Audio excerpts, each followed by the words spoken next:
So I was saying that you appear to be in a pretty good mood. This played so I just well. haven't Talk about, slept. oh yeah, talk about the reception at the Palais last night, where it was amazing. Yeah, it was. I was shocked. I was so shocked. Well, you knew you had a good movie, right?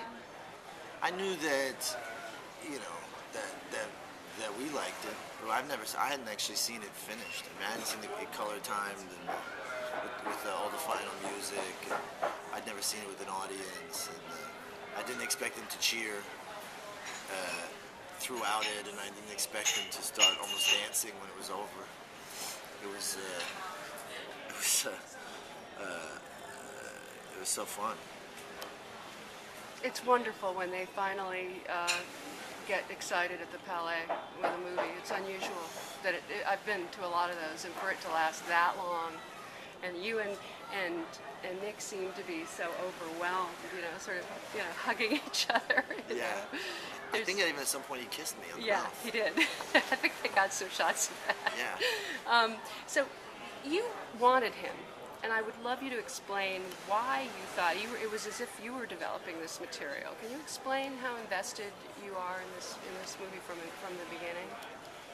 Well, I just have read so many action scripts and so many superhero scripts, and I've always wanted to make something like that, but I wanted to make this movie, and I wanted to make one about someone who had seen too many of those movies and was confusing his life for one of those movies. And I think because I'd read so many and seen so many, and then it gave me a feeling when I read the script. It just gave me a feeling, and You thought you could get past the formula somehow, that you could make it better? Because obviously you're rejecting a lot of the stuff that's being shown to you for a reason. Well, because I wanted to make this movie, I realized. I didn't know why I didn't want to make that stuff, but then I realized it's because I wanted to make this. And then Mark Platt, for the first time in my life, gave me the opportunity to choose my director. And I knew that,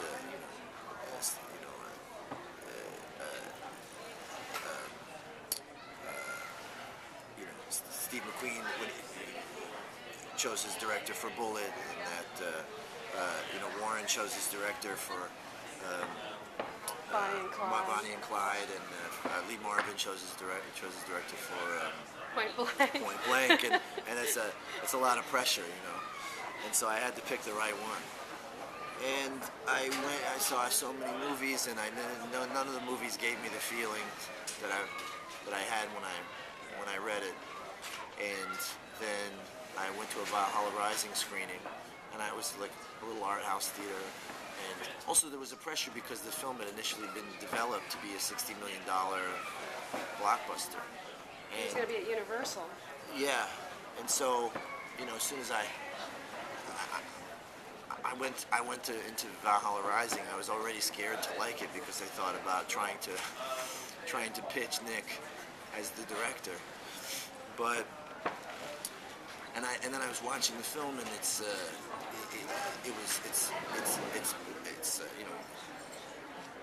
so bold. He's a very bold filmmaker.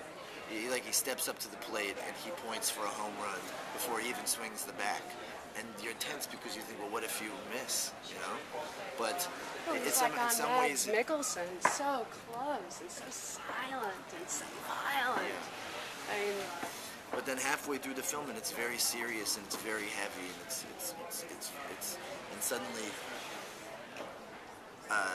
the lead character, One Eye, cuts open the stomach of his friend and starts pulling out his intestines, and the entire audience just started laughing, and it was just filled with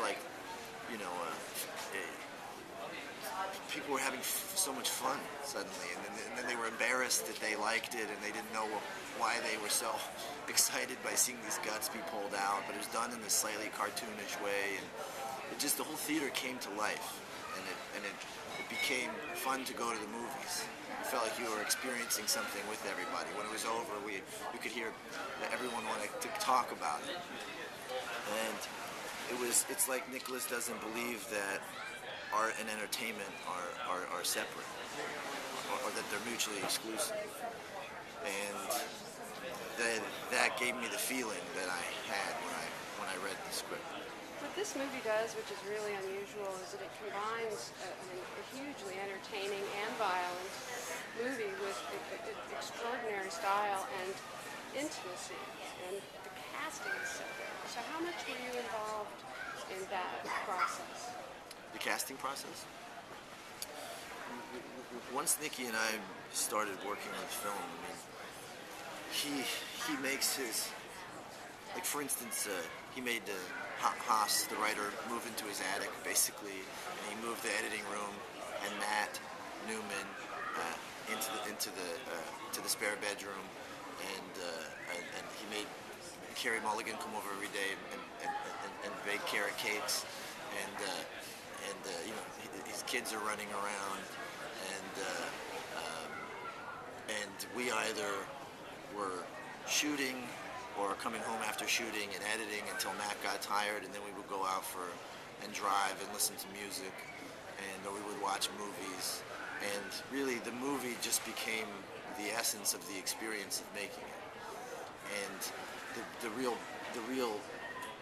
soul of the movie was born or conceived in the car the night that Nick and I went on our first really bad date, and REO Speedwagon came on the radio, and I turned it up, and Nicholas started crying and singing, and we both started singing the song, and he was banging his knees, and he said, "This is the movie. The movie is a man that drives around at night and listens to pop music. It's the only way he can let himself feel." And what felt so right about it was the circumstances that dictated the movie. Yeah. He was saying, you know, I had this feeling. I said, I feel this. Do you feel this? You feel that? Okay, I feel that. Okay, this is what we're gonna do. And the movie wouldn't have happened if REO Speedwagon hadn't come on the radio. Because you were it sounded like you weren't connecting at all. I think if it had been any other song, we wouldn't be here. Wow. Well, the whole question of how much driving you do, it looks like you're doing the driving. Are you a big driver? I mean, is that something that you were already really good at? Well, driving around LA at night listening to music by myself is my favorite thing to do, and so I love to drive, but I'm not a driver.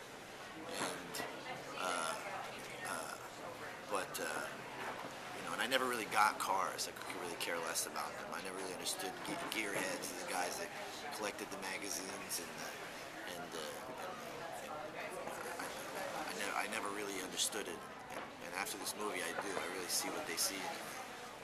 Well, one thing that strikes me really forcibly is that actors, especially here at Cannes, it seems very clear this year, have become much more aggressive, assertive, and involved in making movies better for themselves. Do you agree that that is necessary in the world that we live in today? Yeah, I do. Why? I just think, because I think that, again, like that the film should represent the process of making it, and the process of making it is that it you know, and that it should be a collaboration, you know. And the thing I love about Nick is that you know, he wants to know what everyone's ideas. You know, we would get to set and we would shoot for half a day, and if the scene just didn't feel right, everyone would go do whatever they wanted to do, and we would sit down and we would just take out all the dialogue and take out all the fat and figure out what the bones of it was, and So little dialogue. we only used what had to be there, Yeah. and tried to, you know, allow there to be space There's a crucial scene in an elevator, which is the most brilliant thing in the movie.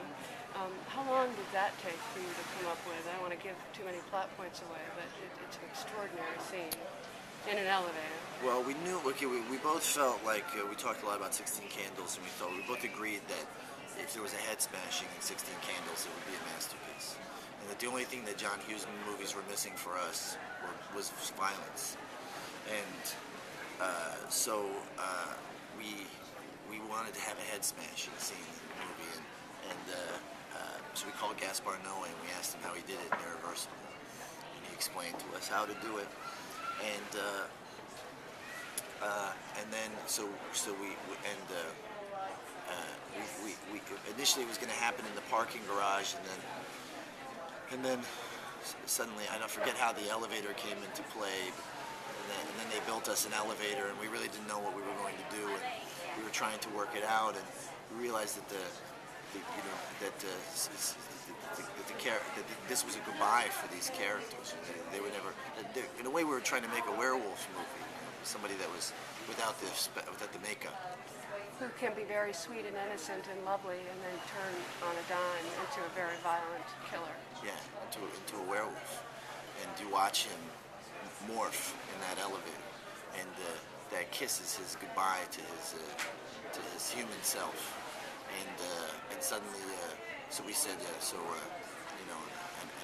also I just wanted to kiss Carey Mulligan, and I wasn't going to get to do it in the movie, and I said, well, maybe I should kiss Carey, and then Nicholas said okay, and then right when I kissed her, he just made them turn down all the lights, and all the lights slowly faded away, and we kissed, and then I became a werewolf and smashed his head. Okay, thank you. They're dragging you away.